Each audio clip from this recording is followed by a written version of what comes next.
Alhamdulillahi wa sallallahu ala nabiyyi wa man talahu.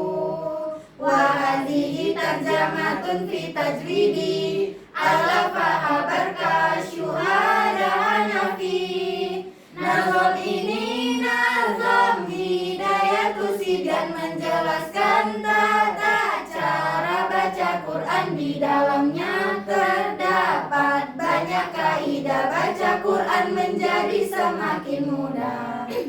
Ditulis dengan bahasa Indonesia agar mudah dihafal kita semua. Semoga nazam ini berkah manfaat di dunia dan juga sampai akhirat.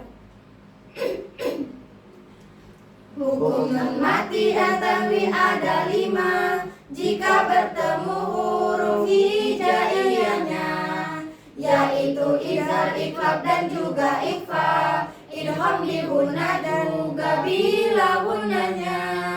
Jika ada nun mati atau tanwinnya bertemu salah satu huruf izharnya, maka harus jelas cara membacanya, disebut izhar hakiki bacaannya.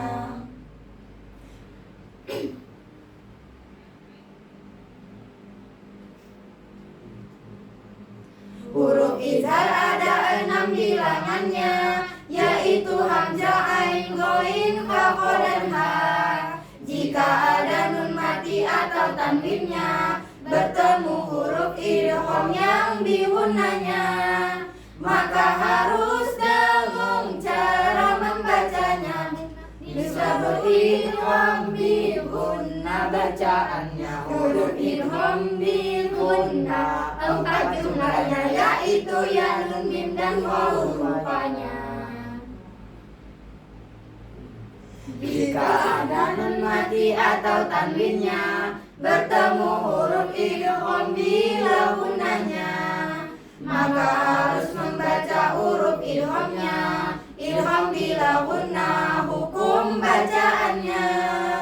Huruf idgham bila gunna ada 2, yaitu huruf lam ra. Itu rupanya jika ada nun mati atau tanwinnya bertemu dengan satu huruf iqlabnya,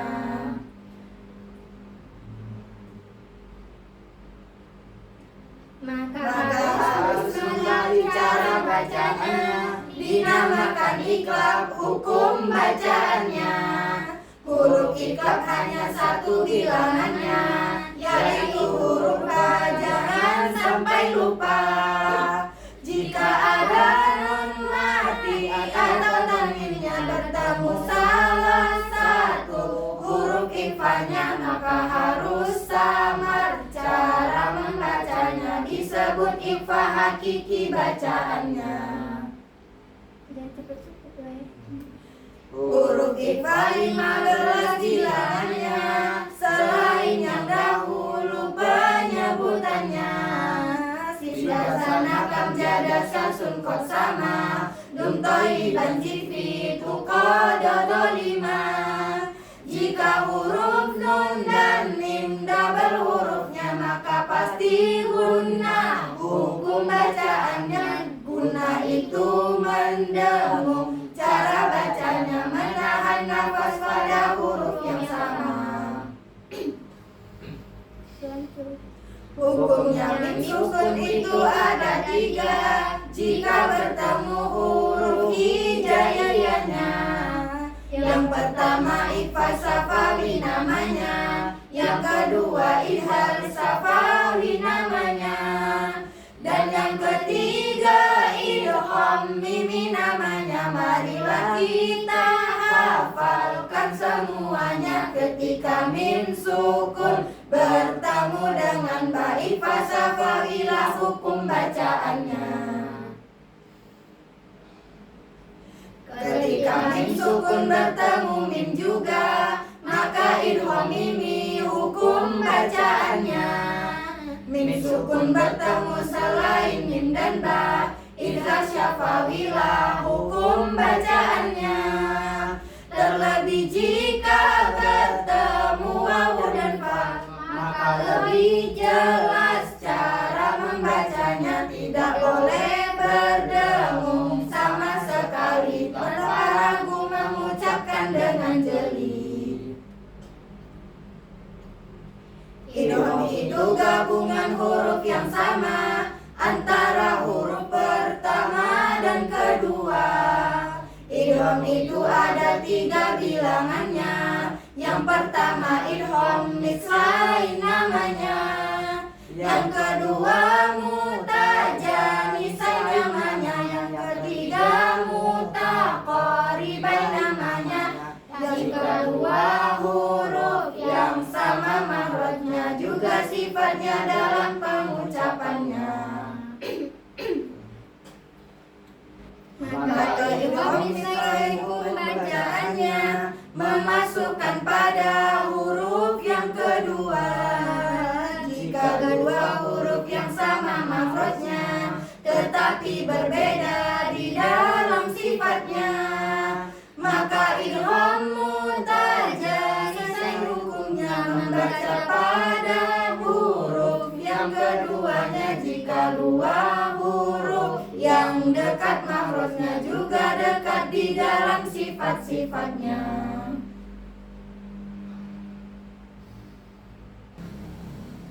Idgham mutaqaribain namanya. Sedikit berdengung cara membacanya. Itulah macam idgham yang disebutkan dalam nazm kitab Hidayatus Sibyan. Jika al bertemu huruf qamariyah, lihat qamariyah hukum bacaannya. Huruf qamariyah ada 14, marilah kita sebutkan dengan jelas, yaitu alif ba ain ghain sin qaf, lalu qaf kam mim nun wawu gaha. Jika al bertemu huruf asyamsiyah, idgham asyamsiyah hukum bacaannya. Huruf asyamsiyah ada 14, marilah kita sebutkan dengan jelas. Fiksum masil rahman kafusif dani amda su'adun nizur syarifan lil karom. Tafil itu tebal cara membacanya, takik itu tipis cara membacanya. Huruf tafkhim ada 7 bilangannya, marilah kita sebutkan semuanya. Sodot, todok, qaf itu hurufnya, marilah kita hafalkan semuanya. Huruf tarkik banyak sekali jumlahnya selain yang disebutkan sebelumnya. Namun ada 2 huruf yang berbeda, terkadang tafkhim tarkik cara bacanya, yaitu huruf ra dan lam jalalanya. Terkadang tafkhim tarkik cara bacanya. Qalqalah itu mantul cara bacanya. Huruf qalqalah ada 5 jumlahnya, yaitu huruf qaf, to, badal juga jim, disingkat dengan sebutan qotbu jadi. Qalqalah itu ada 2 macamnya, qalqalah sughra dan qalqalah kubra. Qalqalah sukun di tengah kalimatnya disebut qalqalah sughra bacaannya. Qalqalah sukun di akhir kalimatnya disebut qalqalah kubra bacaannya. Yajma'u qaumu contoh qalqalah sughra, salimah kholak contoh qalqalah kubra. Mat artinya memanjangkan bacaannya. Macamnya mat ada 2 bagiannya. Pertama yaitu mat asli jenisnya, kedua yaitu mat far'i jenisnya. Mat asli disebut juga mat tabi'i dan maf'ali macamnya banyak sekali. Mat tabi'i ada 3 gambarannya, ya sukun setelah harokat kasrohnya.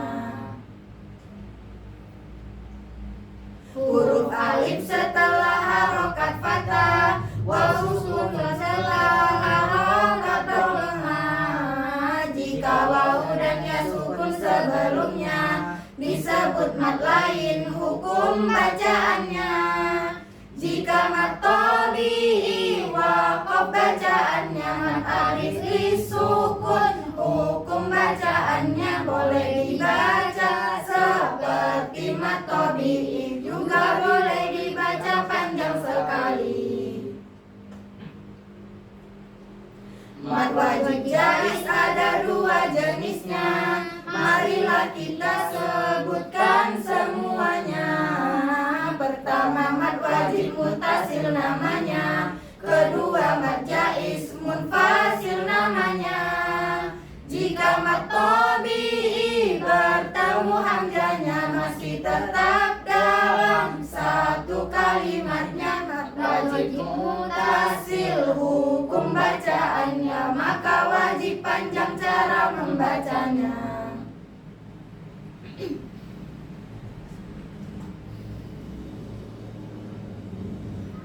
Jika mat tabi'i bertemu hamzahnya sudah tidak dalam satu kalimatnya, mat jaiz munfasil hukum bacaannya, lebih baik panjang cara membacanya.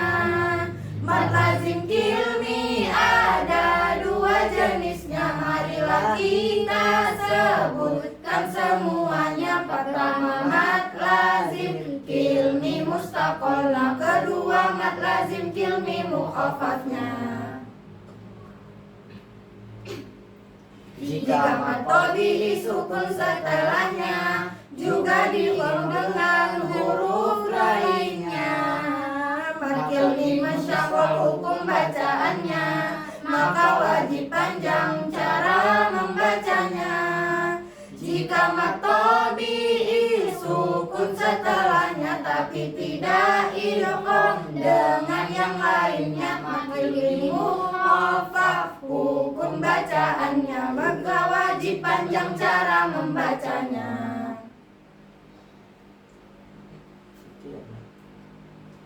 Mat lazim harfi ada 2 jenisnya, marilah kita sebutkan semuanya.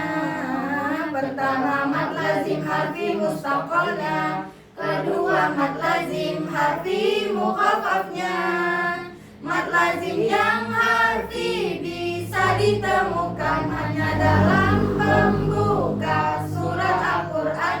Huruf-huruf pembuka surat Al-Quran disebut sebagai fawatihus suwar.